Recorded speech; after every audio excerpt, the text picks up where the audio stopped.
let's look at how to make sure that things are connected. So let's take this piece and let's say we want to connect one of these others to the side of it somewhere. If I drag this one over here and move it, and then I want to move it up like halfway. If I'm looking at it like this, it looks like they're connected. Anytime you're connecting something, though, you need the pieces to connect. You want to be looking at it straight on. So you're going to want to use like that, the front button here. The other thing is down here, this one, instead of having that one there, you should switch it so it's this. This is the flat orthographic. It doesn't have the perspective, so you're looking at it straight. It takes out the perspective, which can, depending on how you're looking at it, it can make it look like fingers are connected.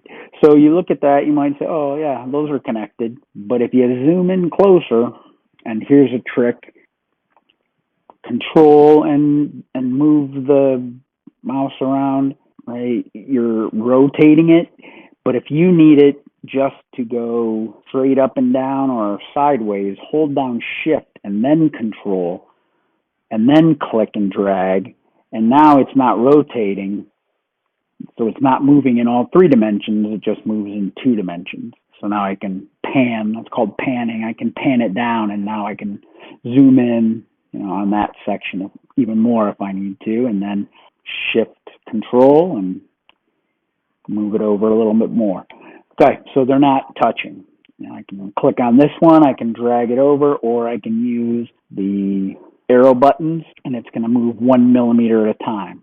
So if I do the left arrow button, it moves 1 millimeter, and now you can see that it's this piece over here is actually inside this one just a little bit, which that's a really good way of doing it to make sure that they're connected and that there is absolutely no gap.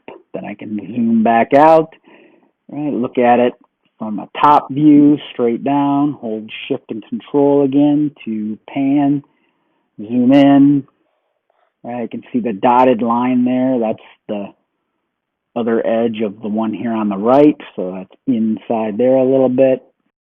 If didn't want it to go that far in, I could change this to 1/10 of a millimeter snap, and then I can move it over. It looks like those lines are now exactly on top of each other, so they should still be touching, it should still work.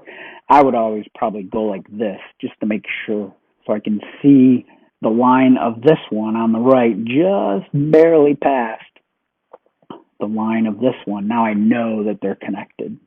So that's important. If things aren't touching, you're going to have problems printing.